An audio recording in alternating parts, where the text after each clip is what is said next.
The silence entered the house before either of them noticed. It was not loud or sudden. It settled slowly, filling rooms that once carried Daniel Harper's voice.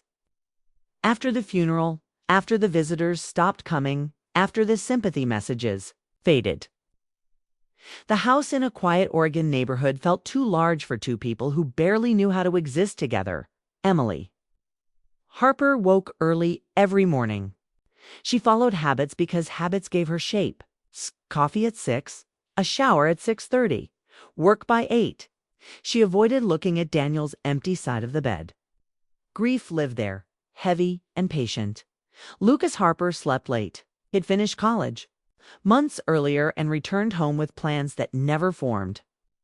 He told people he was figuring things out, but most days he felt stuck between who he was and who he was supposed to become. His father's death pulled the ground from under him. The house no longer felt like a safe place. It felt like a reminder. Emily and Lucas shared the kitchen like strangers learning the rules of a new country. Polite nods, short sentences. Careful? Space? She was his stepmother, yes, but the word felt thin. She had entered his life when he was already grown. They had never argued, never bonded, never needed each other until now. One evening, Emily found Lucas sitting alone in the living room. The TV glowed without sound. His eyes stayed fixed on the screen even when she spoke. "Do you want some tea?" she asked. He nodded. "Sure, thanks." She returned with 2 mugs. They sat on opposite ends of the couch, the space between them wide but charged with something new. Emily mentioned the rain.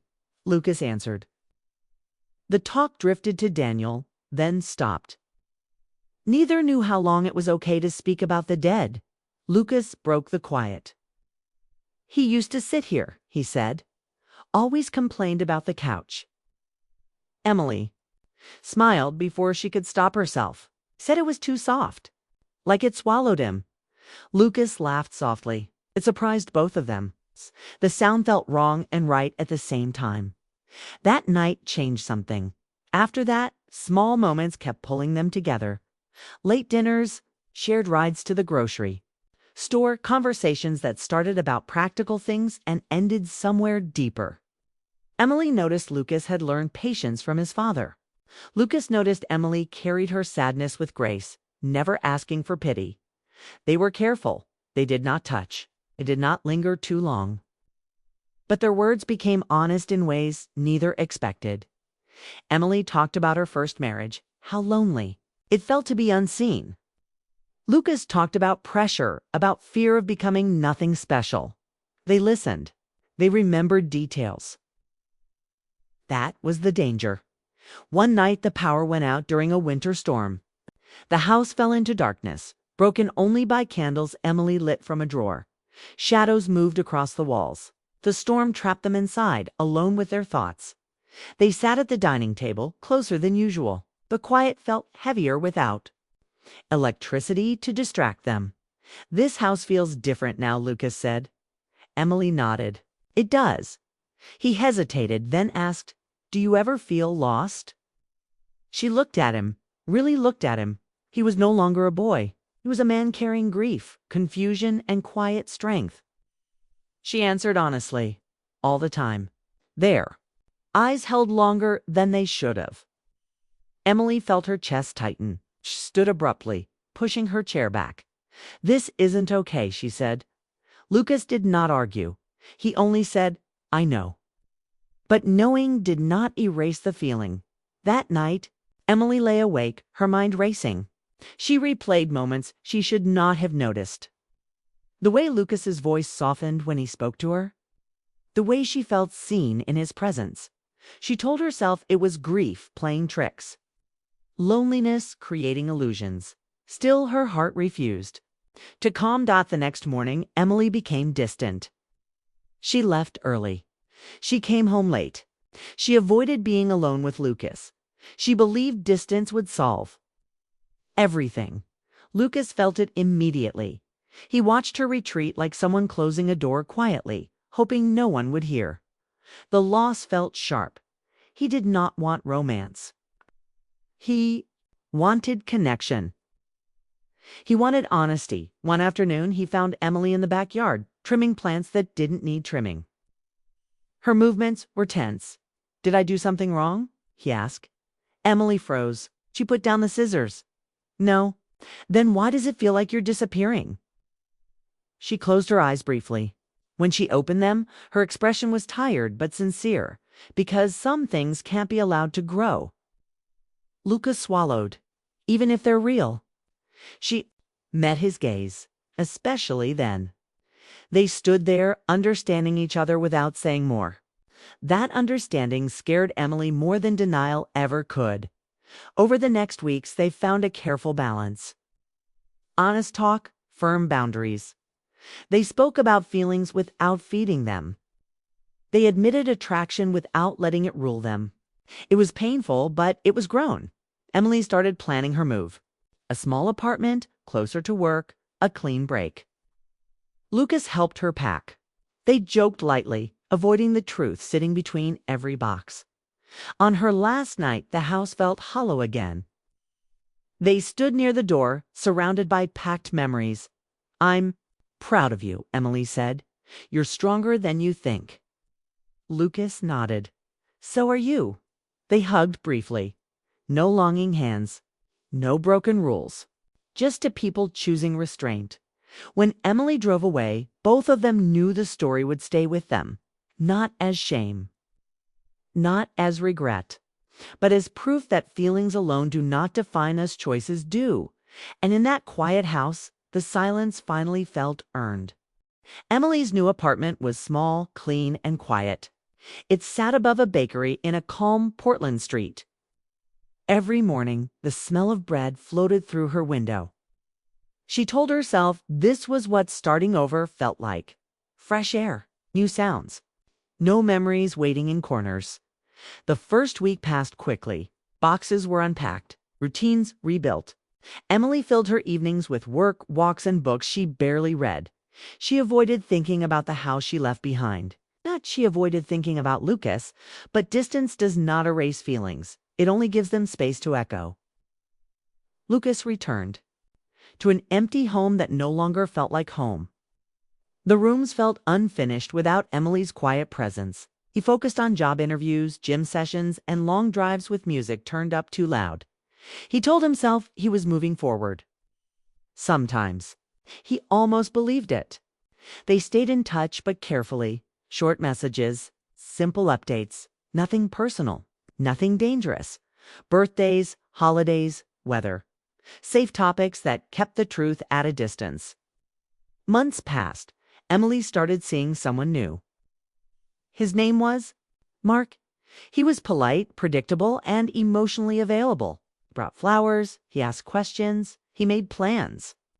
On paper, he was everything she was supposed to want. Still, when Mark held her hand, Emily felt calm but not alive. Lucas accepted a job in Seattle, a fresh start, new city, new pressure, new chances. He worked long hours and shared an apartment with coworkers who didn't ask personal questions. At night, he sometimes stared at the ceiling, thinking about things that never happened but still mattered. One evening, Emily received a message from Lucas. "I'm in town next week for work. Coffee." She stared at the screen longer than necessary. "Sure," she replied. "That's fine." They met at a quiet cafe halfway between their cities.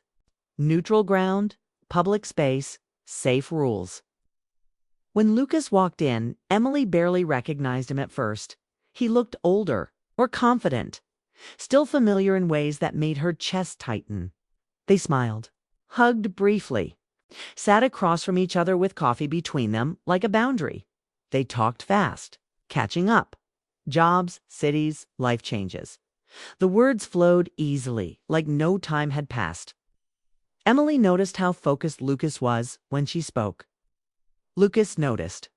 Emily still avoided talking about herself too deeply. There was comfort there, and tension. "I'm glad you're doing well," Emily said. Lucas nodded. "You too. You look steady." She smiled at that. "I worked hard for that." They finished their coffee without crossing lines. When they stood to leave, the moment stretched. "Take care," Lucas said. "You too." Emily replied. They walked away in opposite directions, both carrying more than they arrived with. After that meeting, things shifted again. Emily ended things with Mark a month later. She didn't blame Lucas. She blamed honesty. She realized calm without truth felt empty. She wanted a life that felt real, even if it was quieter. Lucas dated casually. Nothing lasted. He learned what he wanted and what he didn't. He grew into himself, slowly but clearly. Years passed. Time softened everything without erasing it. Emily built a full life. She moved again, this time into a house of her own. She traveled. She laughed more. The grief no longer controlled her. It lived beside her, manageable and familiar. Lucas advanced in his career. He found confidence in work that mattered. He stopped feeling lost. He learned how to stand on his own. They spoke less often, but when they did, it felt honest and warm. No secrets, no tension, just respect. 1. Autumn, Emily received an invitation. Lucas was getting married. She sat with the card in her hands for a long time. The wedding was held near the coast. The sky was clear. The air smelled like salt and pine. Emily arrived alone, dressed simply, carrying calm instead of nerves. Lucas saw her during the reception. Their eyes met across the room. He smiled wide and genuine. She smiled back. They hugged longer than before, but without weight. "I'm really happy for you," Emily said. "I'm glad you came," Lucas replied. "I hoped you would." She met his partner later, kind, grounded, warm. Emily felt no jealousy, only relief. This was right. This was how the story was meant to end. As the night went on, music played softly. People laughed. Life moved forward. Emily stepped outside. For air, the ocean stretched endlessly ahead. Lucas joined her a moment later. "Funny how things turn out," he said. "Yes," she agreed. "But we did okay." He nodded. "We did more than okay." They stood in silence, watching the waves. Some stories don't end with regret or fulfillment. They end with understanding. What Emily and Lucas shared was real, but it was never meant to be acted on. It shaped them. Without breaking them, it taught them restraint, respect, and the strength of choosing what is right over what is easy. When they said goodbye that night, it felt complete. No secrets left. No unfinished words.